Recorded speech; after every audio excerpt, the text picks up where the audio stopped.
Here's Jefferson Corbett picture. Well, and here's Jack Johnson, too. Well, hello, boys. How are you all? I suppose you know I'm walking up to the garden, the Madison Square Garden. Yes, I'm in for the winter now. I guess I'll have a good time for this winter. Well, you know about the fight with Joe Kowalski. I fought him down at the Broadway Club in 1900. January the 12th. Well, all the people was thinking it was a shame to put such a small man up against Joe Kowalski.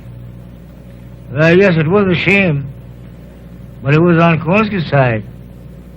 Kowalski laid a straight left hand to me, and I drove my right hand underneath of his left guard, and from keep on occasionally punching him out of that guard, I broke his ribs. Well, then the crowd began hollering and cheering. Kowalski was an awful beaten man. Jim Corbett, he tried to help Kowalski by advising him. But Jim himself, he was scared to step in the ring against me. You all know what I done to Kowalski. Well, of course, I think I could have done the same thing to Mr. Corbett at that time.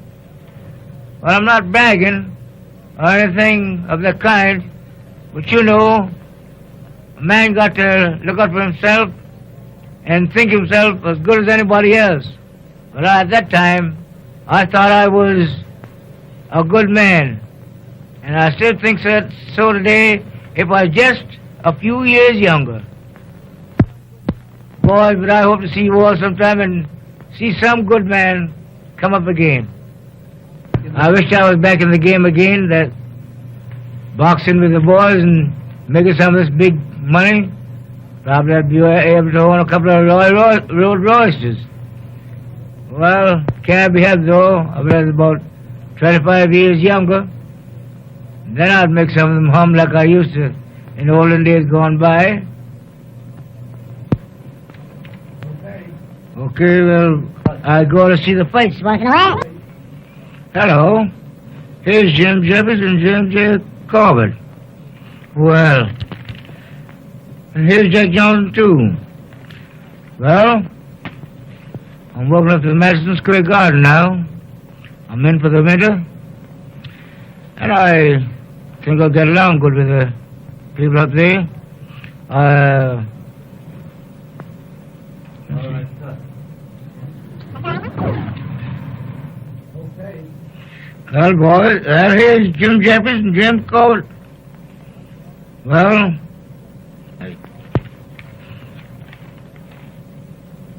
here's Jack Johnson, too. Well, suppose you all know now that I'm walking down to the Madison Square Garden, right around the corner from the Embassy Theater. Well, I'm getting along fine with the folks down there.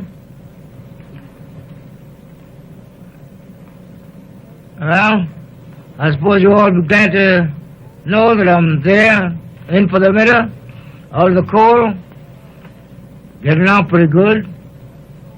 Well, the folks all treat me nice down there.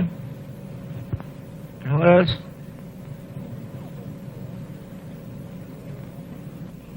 After my day's work is over, I stay around and see the fights, and I get a good kick out of it sometimes. Sometimes the boys box so bad that I get a little disgusted. But that'll be all right. They'll learn sometime. No, and I stay around, look them over. Sometimes I go in the dressing room, talk to some of them.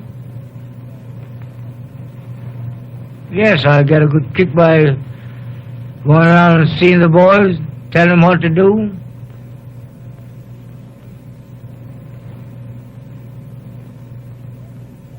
I can't think. You wish you were back. Yes, it's a pleasure to be around with good company sometime and see the boys working out. There's a few of them around town that is all right, but you can't tell them anything because they know more than you do. All right, cut. Okay. Well, after my day's work was over, I generally stay around and see the fights. And talk to some of the boys. But I wish I was about 20, 30 years younger. I'd make some of the boys stand up and take notice. Yes. I might be able to get me a couple of Rolls Royces too. Probably I'd be able to buy two or three. The boys getting good money these days. Now I forget what else. Huh? What else? Go ahead, Joe. You know, but what's the use of wishing? Well, oh yeah. What's the use of wishing? That don't make me any younger, and it don't give me no money. Well, but I think everything will turn out all right. I know some of you folks wish I was younger yourself. Because I was pretty good and I was boxing. Now go ahead. Okay. Well, they all asked me about the fight between Kid Levine and myself. Well, of course, they don't know and understand. I had to make 129 pounds to fight Kid Levine at 133 pounds because I had to weigh 129 at 3 o'clock in the afternoon. Well, I fought Levine, and if I knocked Levine out, I had to give him half the money. And if I didn't knock him out, I was to give him half the money and the decision. But of course, as the public knows, that I failed to knock him out. But Levine was a bad beaten man. Levine's ear was all torn off, as the papers will tell you, and everybody knows, they've seen the fight, what a beating Levine took that night in Massmouth, Long Island. Well, of course we fought again, but the second time was a little different.